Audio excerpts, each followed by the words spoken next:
सातारा सांगली विधान परिषदेच्या निवडणुकीचा निकाल या ठिकाणी जाहीर झालेला आहे।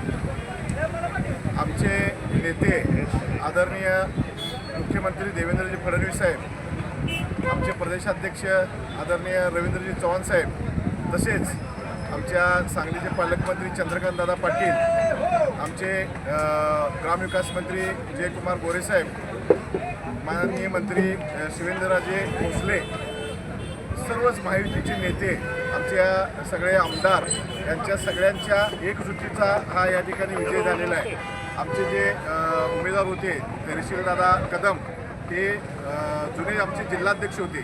पार्टीचं अतिशय चांगल्या पद्धतीने काम केलं होतं, त्यामुळे पार्टीने त्यांना न्याय दिला आणि आज कधीही सांगली सातारामध्ये आमची सीट निवडून भाजपाची आली नव्हती, पण आज या महायुतीच्या एकजुटीमुळे आज या ठिकाणी आमची भारतीय जनता पार्टी सीट चांगल्या पद्धतीने विजय झालेले आहे। हा सगळ्या एकजुटीचा विजय आहे।